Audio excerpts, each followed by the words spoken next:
Hey, it's Kathy Deeks, and I'm here to present on the assignment on Fluorouracil. I think I've got my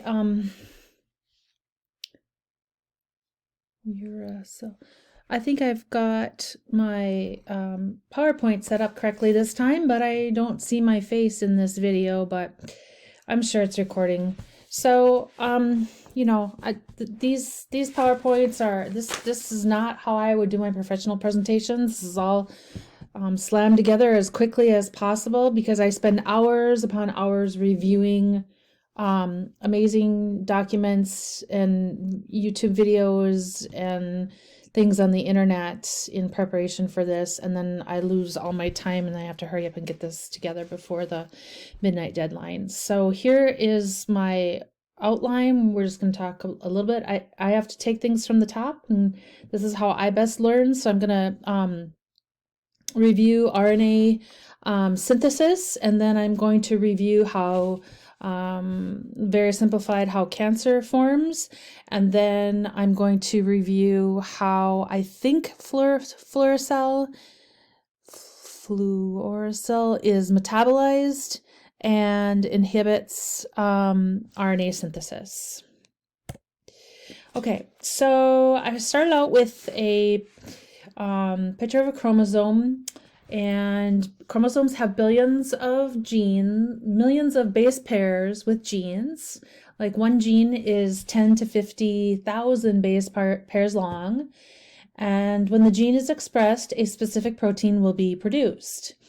And I'm going to review some of this stuff on transcription, but in another slide, but I'm also just going to say here, the transcription process is where the enzyme uses a strand of the DNA with a gene as a template to produce a messenger RNA. And then the RNA polymerase and the transcription factor bind to a specific sequence within the gene called the promoter and prise them apart. And then we have, I guess it's supposed to be on the next slide. Then we have the one strand is the template or antisense strand used to generate the mRNA, and the other is the non-template or sense strand. And RNA polymerase initiates the RNA synthesis at the start codon and moves downstream along the gene in the process, and it's called elongation. And this is where we have synthesizing of the messenger RNA as it goes along, reading the antisense strand from the 3' to the 5' and generating messenger RNA from the 5' end, attaching RNA neurotransmitters to the 3' end as it goes. And I wish I could do the previous slide. Oh yeah, here he is. So where it says thiamine, I don't know how to cross that off. So it's supposed to be uracil there because we're talking RNA synthesis, which is ribose, and so that's uracil instead of thiamine. Okay. After RNA polymerase reaches the end of the gene, termination occurs and the enzyme detaches from the gene and DNA is returned to its original state, producing a mRNA, and then that goes through some modifications, transcriptional modifications that we're going to be talking a little bit more coming up here. And then it normally would leave the nucleus where all the chromatin is, and then in the cytoplasm, and then to a ribosome for translation. And just a brief overview of translation is where the mRNA acts as a code for a specific protein, and this happens inside the ribosome, and we have that translation initiation complex thing that I have studied so hard, and I think I could draw it in my sleep, where the tRNA for the next codon enters the ribosome, amino acids bind to methionine, then that shifts over, and then the next transferred RNA comes in, and the process continues all the way down to the mRNA growing a polypeptide chain, and then we have that stop codon. So this overall process, we've had DNA translated to mRNA, and then we've had DNA transcribed to mRNA, and then mRNA translated to a protein. Okay, So I'm going to talk a little bit more about how cancer comes about, and my of course this has to cover up my words. Here we go. Oh, there I am.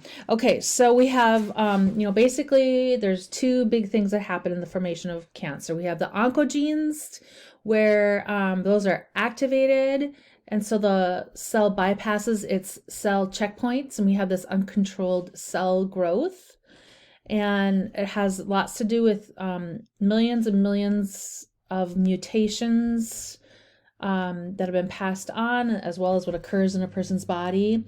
And then, anyways, it eventually ends up to the space where there's all kinds of cell growth and proteins, and there's overproduction. And so all this stuff gets a transcription factor is activated, goes to the DNA, reads the gene to make proteins for cell growth, and then we have the CDK and cyclines that get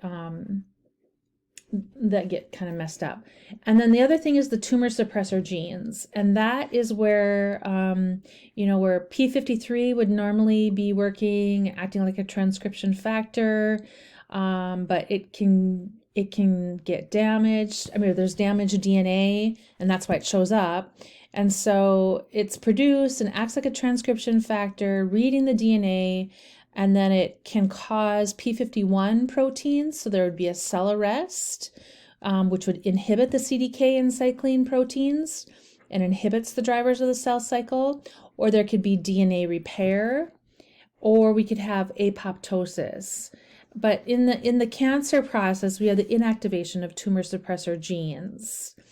And so the cell bypasses all these checkpoints that are needed for like normally we would have cell arrest, DNA repair, and apoptosis, but none of those occur.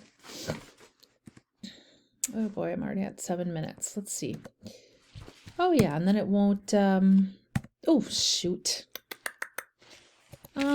Sorry, here, I'm just going to go back. Here we go. And there we go. Okay, hopefully I'm still on camera. Oh, yeah, okay.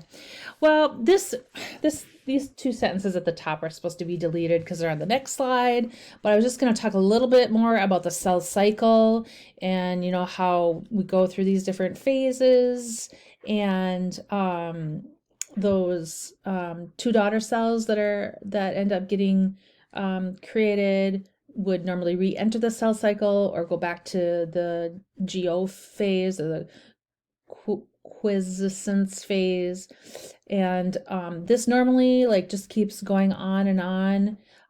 But those proteins, the cyclins and the CDKs, which are acting as transcription factors, if there's too much produced, there's the uncontrolled growth of cells, and that's what causes the cancer. And so, there's genetic mutations of DNA, there's rearrangements, there's epigenetic changes like acetylation and methylation. And then that's how that activation of oncogenes and inactivation of tumor suppressor genes occurs. All right, so finally to Fluorouracil, which this is a pyrimidine analog or inhibitor. It inhibits thiamidylate synthetase enzyme, and so it's an anti-metabolic metabolite that interferes with DNA synthesis.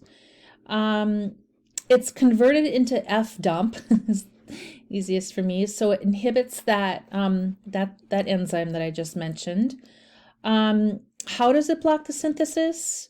It blocks by methylation of uracil. So that's in a post-transcriptional part of gene regulation. And that fluorouracil is incorporated into the RNA instead of uracil. And so we have, all these problems that happen with the cell proliferation. And so that's how that works, is that it attaches itself instead of uracil, and it can then prevent the cell proliferation from growing or continuing. And it works in the S phase of the cell cycle, the DNA replication phase. And I get caught up in watching amazing videos and reading things because I love to learn. So these were the 3 pieces of resources that I mostly use today.